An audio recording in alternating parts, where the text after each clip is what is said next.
Welcome to the Marketing and Heart Podcast, a show for handmade sellers like yourself that's filled with tips and tricks to help you build a solid foundation for your business.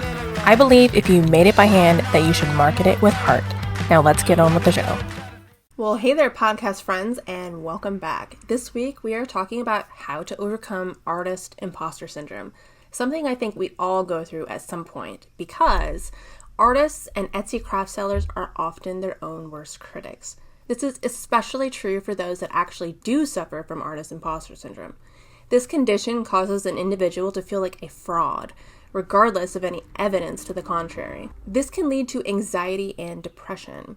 Many times, sufferers of this syndrome aren't even aware of it. They simply believe they are not good enough or that they will be exposed as a fake at any moment. There are artists out there who feel like they can never live up to the high expectations of their peers, even if they're perceived expectations. This can be incredibly discouraging and prevent them from pushing themselves to their full potential.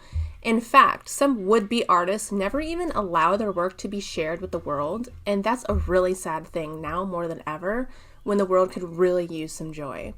What's even more unfortunate is that if these artists never share their art with the world, no matter what it is, this also means they can never make a full-time income from selling it.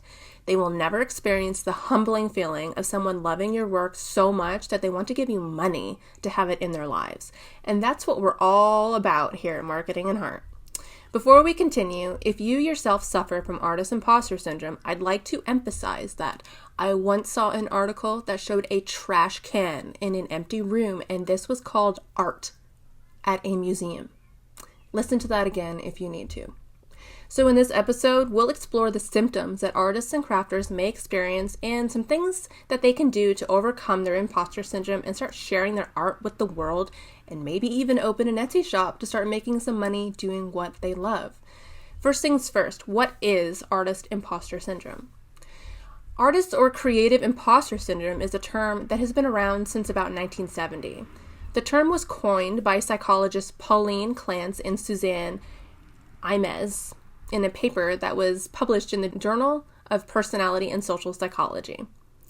They were studying how people experience self-doubt, specifically when it comes to their professional identity. They discovered that many people feel like they are fake or pretending when they are in a professional setting.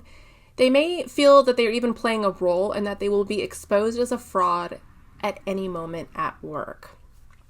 So what are the causes of imposter syndrome? While the cause is unknown, there are several factors that may contribute to it. Some of these factors include perfectionism, fear of failure, low self-esteem, and social pressure.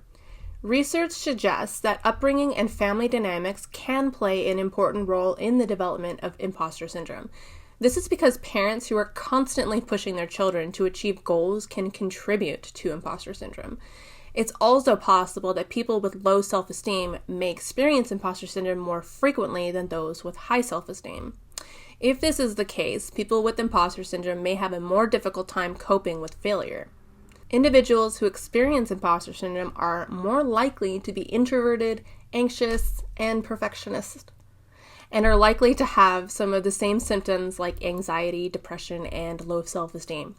This can create a vicious cycle in which each symptom causes another one to develop. So what are the signs that you may be experiencing artist imposter syndrome?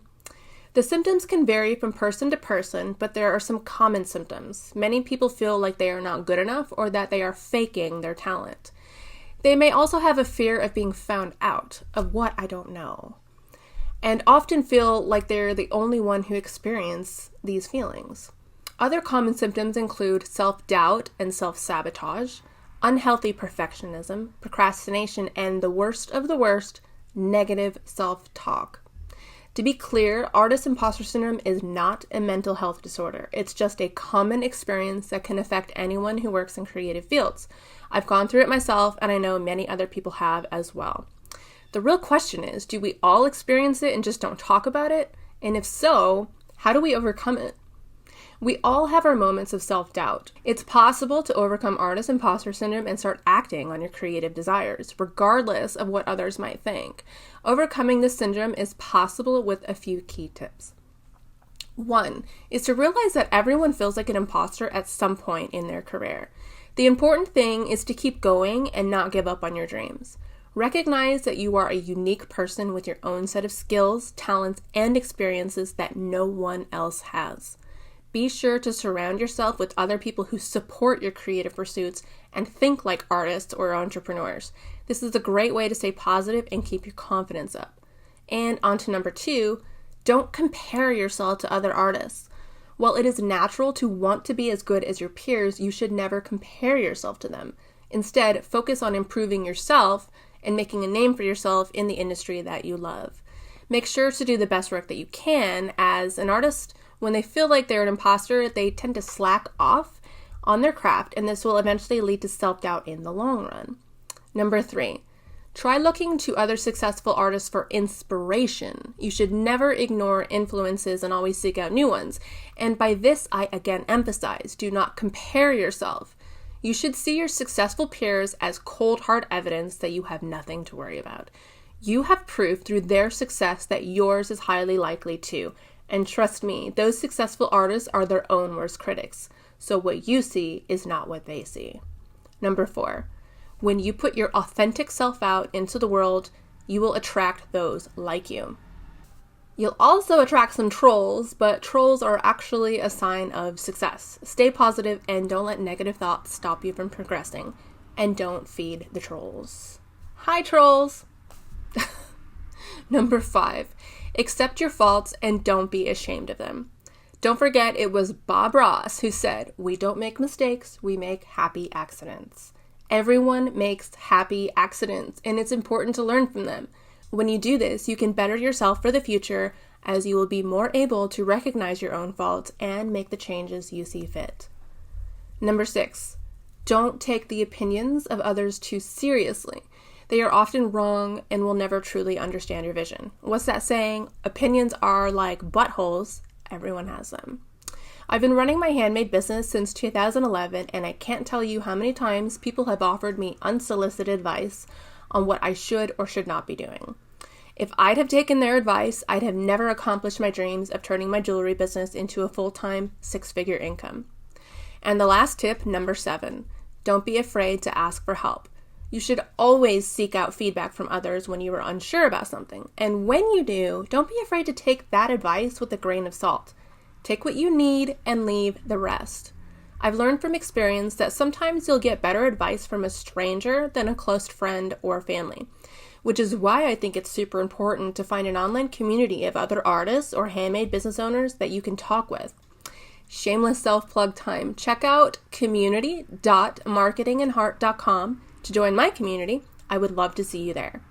And to sum it up, overcoming artist imposter syndrome is a lot like jumping into cold water. You'll spend a hell of a lot of time just standing there staring at the water, as if the water is going to change. And when you finally do jump in, the only thing that changed was you. And you know what? 5 seconds later, the water is nice and warm, and you're having the time of your life. I heard some motivational thing a while back, and I will totally butcher it, but it goes something like this. You can't be great unless you once sucked. So my advice, allow yourself to suck so hard and bask in the glory of it all. Because one day you won't suck and other people will have imposter syndrome because you'll be so amazing. And when that time comes, please send them a link to this podcast episode. All right, until next time, I hope to see you next week, friends. Thank you so much for listening. If you're looking for more ways to grow your handmade biz, why not head over to my website at www.marketingandheart.com. See you there.